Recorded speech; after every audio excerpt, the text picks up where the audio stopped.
ओम नमः शिवाय। दोस्तों, महाकाल की कृपा आप सबके ऊपर बरसती रहे, इसी कामना के साथ आज का जो वीडियो है वो मैं शुरू कर रही हूँ। दोस्तों, इस चैनल पर आपको मिलेंगे पूजा पाठ, व्रत, त्योहार से संबंधित सारी जानकारी। तो अगर आप लोग पूजा पाठ से जुड़ना चाहते हैं तो इस चैनल को सब्सक्राइब जरूर कर लीजिए।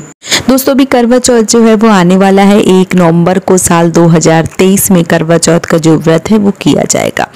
ऐसे में बहुत सारी बहनों के प्रश्न आ रहे हैं, जो बहनें पहली बार करवा चौथ जो व्रत है वो रख रही हैं।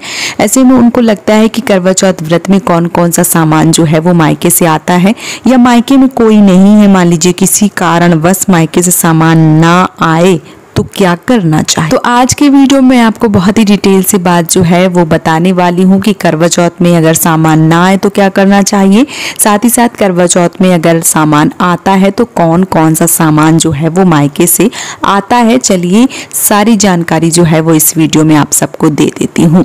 पहली बात तो मैं बोलना चाहूँगी, करवा चौथ जो व्रत है वो शुरू किया जाता है मायके से। बहुत सारे लोगों का ऐसा मानना है कि मायके से व्रत शुरू करें कोई भी है तो ज़्यादा शुभता का प्रतीक माना जाता है, लेकिन मेरा यहाँ पे ये बोलना होगा कि करवा चौथ का व्रत जो है वो हम पति के साथ में ही शुरू करें तो मुझे ऐसा लगता है ज़्यादा सही है। क्योंकि पहली बार करवा चौथ का व्रत करेंगे, पति साथ नहीं होंगे, हम उनकी पूजा नहीं कर पाएंगे, वीडियो कॉल में अच्छे से नहीं हो पाता है। तो सामने रहेंगे तो उनकी विधिवत तरीके से पूजा हो पाएगी। करवा चौथ का पहला व्रत है तो उसका एक अलग ही रंग रूप हो जाता है। तो जहाँ भी जो भी बहनें हैं, परदेश में है या ससुराल में है, मायके में है, जहाँ भी है, पहली बात इस व्रत को शुरू करें। दूसरी बात, जो करवा चौथ का व्रत है उसमें सबसे बड़ी बात कि मायके से सामान आता है, अगर ना आए तो एक एक करके चलिए जवाब दे देती हूँ। मायके से कौन कौन सा सामान आता है, तो देखिए मायके से करवा आता है। करवा चाहे आप किसी भी धातु का ले लीजिए, मान लीजिए किसी का बजट है तो चांदी का करवा दे देते हैं, कोई पीतल का देते हैं या कोई तांबे का करवा देते हैं। साथ ही साथ जिनका बजट नहीं है ऐसे लोग मिट्टी का करवा भी दे देते हैं। तो जो भी आपके सामर्थ्य के अनुसार है वो करवा जो है वो आप ज़रूर लेकर दें। साथ ही साथ देखिए, बहन बेटी को जब देते हैं ना तो घटता नहीं है, बढ़ता है। और एक तरीके से मैं बताऊं कि सुहाग की चीज़ें हो गई, या बेटियां जो हैं जब उनको कोई चीज़ देते हैं, दान पुण्य करते हैं, तो हमारे घर में किसी न किसी रूप में माँ लक्ष्मी जो है वो हमें और देती हैं। तो दिल छोटा ना करें, अगर आप देने लायक हैं तो ज़रूर दें, और अगर देने लायक नहीं है तो फिर बहनें उस चीज़ को समझें। तो क्या होता है कि जो करवा है वो दिया जाता है, मिठाई दी जाती है। कहीं कहीं का जैसे हमारे यहाँ का रिवाज है कि करवा तो दिया जाता है, साथ ही साथ सास के लिए भी साड़ी जाती है, हमारे लिए मतलब जैसे हमें भेजी जाएगी तो हमारे लिए भी, ननद हैं तो उनके लिए भी वस्त्र जो भी पहनती हैं वो, कोई आभूषण जैसे हमारे यहाँ का मान लीजिए कि अब आने के लिए कुछ भी दे दो, ना देने के लिए कुछ भी ना दो। अब जिनके घर में मान लीजिए फैल जाएगा रायता कि नहीं हमें ये चाहिए तो फिर देना ही पड़ता है। तो मान लीजिए सबसे बड़ी बात यह है कि आप करवा दे दें, सबसे ज़रूरी जो है वो करवा है। तो करवा दे दें, अपनी मान लीजिए जिनको दे रहे हैं उनके लिए साड़ी दे दें, फल दे दें, मिठाइयाँ दे दें, और सबसे जो ज़रूरी है वो ये है कि कुछ दक्षिणा उनको ज़रूर दे दें, या आप चाहें तो उनको सुहाग की चीज़ें भिजवा सकते हैं। अगर कुछ नहीं दे सकते हैं तो जो भी साड़ी भिजवा रहे हैं उसमें चूड़ी मिलवा दीजिए, बिंदी का पत्ता, एक सिंदूर और एक आलता जो है वो इतना ज़रूर दे दें। और अगर नहीं दे पाते हैं तो जो भी आपका बजट है वो दे दें। अगर आपका बजट अच्छा है, घर वालों के लिए भी तोहफे ले सकते हैं तो आप वो भी कर सकते हैं। हाँ, हमारे यहाँ सिक्के जो हैं, सिक्कों से जो अर्घ है वो दिया जाता है। जो बहनें, बहुत सारी ऐसी बहनें होंगी जिनको पता होगा, हमारे यहाँ सिक्के जो हैं वो जो टोटी होती है करवे में, जहाँ पे मान लीजिए एक लोटा टाइप का होता है, फिर उसमें एक टोटी लगी होती है, उसी में जो सिक्के हैं वो डाली जाती हैं। और फिर जब हम एक एक सिक्के निकालते हैं, अर्घ देते हैं, तो अर्घ के समय वो सिक्के जो हैं वो डाली जाती हैं। तो जो सिक्के होती हैं वो मायके से नहीं लाना चाहिए, मेरा ऐसा मानना है। क्योंकि जो सिक्के होती हैं वो कहीं ना कहीं झाड़ू होती हैं, और हमारे यहाँ ऐसा नियम है कि बहन बेटी को झाड़ू नहीं देना चाहिए।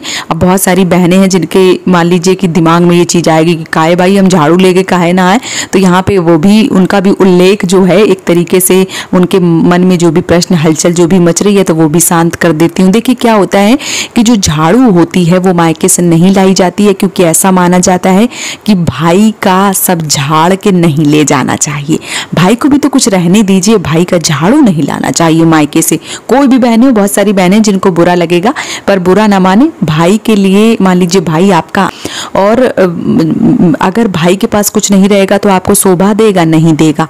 तो सीके कभी भी मायके से ना लावें। सीके आप अपने घर पे ही मंगवाएं और बाजार से खरीदें, लेकिन सीके जो है, जो भी भाई या बहनें, मान लीजिए खास करके भाभियां इस वीडियो को सुन रही हैं, तो सीके जो है वो ना देवें और अपने मायके से भी वो सीके जो है वो ना लावें, क्योंकि भाई के लिए भी कुछ छोड़ दें। झाड़ू लगा के बिल्कुल वहां से ना लावें, तो सीके बिल्कुल भी ना लावें। बस आप करवा ले आए, सुहाग की चीजें, मतलब जो सुहाग है वो ले लें और जो करवा है वो ले लें। मिठाइयाँ या फल जो भी आपके बजट में है वो आप दे सकती हैं। मायके वाले जो भी सुन रहे हैं वो भिजवा सकते हैं।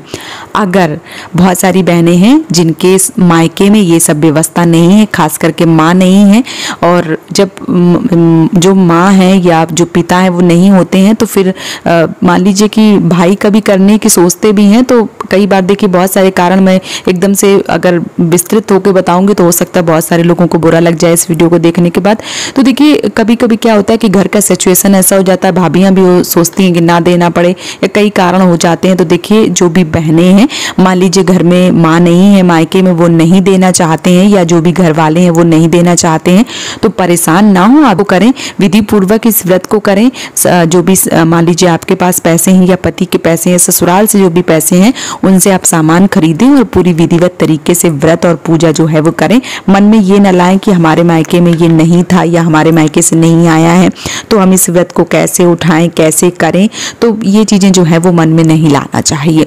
अगर खरीद रही हैं, या मान लीजिए कई बार क्या होता है बहनें परदेश में होती हैं, तो माँ वहाँ से पैसे वैसे जो है वो भिजवा देती हैं कि आप अपने मन से खरीद लीजिए। तो जो भी बहनें मान लीजिए पैसे आ गए हैं तो साड़ी खरीद लीजिए, करवा खरीद लीजिए, श्रृंगार की चीजें खरीद लीजिए, या कम पैसे आए हैं तो कुछ अपना पति का उसी में ऐड कर लीजिए और कुछ मायके का पैसे हैं, बाकी जो भी आपको खरीदना है वो आप खरीद सकती हैं। इस प्रकार से भी व्रत कर सकती हैं। और अगर मायके से आ जाता है सामान तो अच्छी बात है, नहीं आता है तो स्वयं के पैसों से खरीद लें।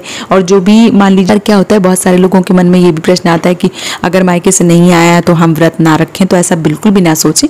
बटा हुआ कहीं का कुछ नहीं है। अगर आपके मान लीजिए कि मायके वालों का बजट नहीं है, वो नहीं दे पाए हैं, तो परेशान होने की ज़रूरत नहीं है। लेकिन अगर दे पाते हैं तो करवा जो है वो अत्यंत महत्वपूर्ण है। उसके साथ साड़ी, सुहाग की चीज़ें और जो मिठाई या फल है वो ज़रूर दें। बाकी आपका बजट बहुत ज़्यादा है तो आप करने के लिए देखिए कोई सीमा नहीं होती है, जितना भी कर सकते हैं आपके सामर्थ्य के अनुसार उतना भी किया जा सकता है।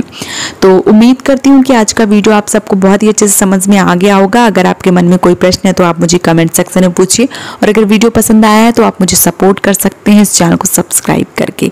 आप सभी माताओं बहनों को करवा चौथ व्रत की ढेर सारी शुभकामनाएं। भगवान श्री हरि विष्णु आपका सुहागा खंड रखें, यही कामना करती हूँ। और इसी कामना के साथ आज का जो वीडियो है वो मैं समाप्त कर रही हूँ दोस्तों। जय माता दी।